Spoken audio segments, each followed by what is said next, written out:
وصفة النهاردة جلاش، بس مش اي جلاش، ده جلاش سهل جدا. يعني لو ما عملتيش حلويات تقدري تدخلي تعملي الوصفة دي وفي 5 دقايق بس. حاجة كده في منتهى السهولة، من غير بقى ولا توريق الجلاش ولا وجع دماغ. حطوا بقى لايك للفيديو، اشتركوا في قناتي، دي قناتي اكلاتي واختراعاتي. فعلوا الجرس عشان يوصلكوا كل وصفاتي الجديدة. صلوا على الرسول، اللهم صلي وسلم وبارك على سيدنا محمد. اول حاجة هعملها معاكم الشربات. بحط كوباية من المية وعليها كوبايتين من السكر، تمام. وبنزل عليهم نص ليمونة، بعصر عليهم نص ليمونة. بسيبهم بقى يغلوا 10 دقايق. بعد ال10 دقايق هتدفي عليهم وهتزودي عليهم نقطتين فانيليا. فانيليا بقى سايلة، فانيليا بودرة، المتوفر عندك حطيه، تمام. واحنا كده خلاص جهزنا الشربات بتاع الجلاش، تمام. هنركنه بقى على جنب عبال ما نعمل باقي الحاجات بقى اللي احنا هنعملها. تعالوا بقى نشوف. اي لفة جلاش عندك، اي نوع بتستخدميه هاتيه، تمام. بص حبايبي، الجلاش بتاع وصفة النهاردة سهلة جدا، ممكن اي حد يدخل يعملها، لان مفيش غلبة فيه. يعني انت هتمسكيه كده وهتجيبي بقى السكينة وهتقطعيه من غير بقى ولا توريق ولا الكلام من ده خالص. بصوا السهولة. بتجيبيه بقى وتقطعيه رولات كده بالشكل ده، تمام.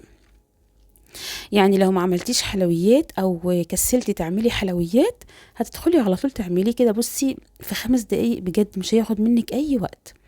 خلاص كده قطعناه بالشكل اللي انتوا شايفينه ده. بجيب بقى صينية مدهونة سمنة، تمام. بتدهني بقى وتبطني كده الصينية بالسمنة كويس جدا بالشكل ده. عايزة اقول لكم على حاجة، ممكن تحطوه في الصينية وممكن تحطوه في قوالب الكب كيك، تمام. انا حطيته كده في الصينية. لفة الجلاش عملت معايا تقريبا نص الصينية.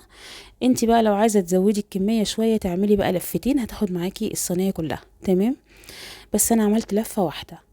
زي ما قلت لك، ما عندكيش الصينيه دي، حطي بقى في قوالب الكوب كيك، هتبقى حلوه قوي برضو، تمام. بعد كده حبايبي بجيب بقى سمنه، بتحطي على كل واحده كده ايه معلقه ومعلقه، معلقه ونص كده من السمنه. شربيه بالسمنه كويس جدا، بحيث ان الفراغات اللي في الجلاش دي يدخل فيها الماده الدهنيه علشان تستوي وتحمر لما تدخل الفرن، تمام.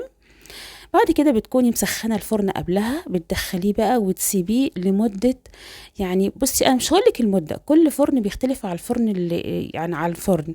يعني كل 10 دقايق كده بصي عليه. اول ما تلاقيه احمر بتقلبيه على الناحيه التانية عشان يحمر من الناحيه التانية، تمام. يعني مش يحمر من كده وخلاص وتطلعيه، لا، بصي عليه اقلبيه ودخليه تاني بقى ايه 10 دقايق كده، هيكون معاكي بالقمر والجمال ده. اول ما تخرجيه من الفرن بتحطي عليه على طول الشربات اللي احنا جهزناه، تمام. شربات الجلاش بيبقى تقيل شويه. وخلصنا احلى واجمل جلاش ممكن تعملوه في رمضان. كل سنه وانتم طيبين. عايزه اقول لكم يا جماعه حاجه كده من الاخر تحفه. يعني في الاخر بقى عايزه تضيفي مكسرات كده.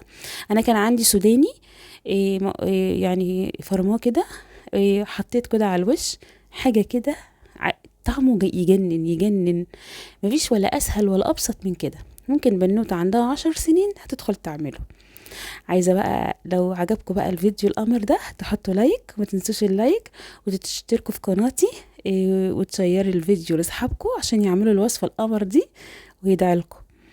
حاجة كده تحفة. ما احنا لازم ندوق الكلام ده. بسم الله.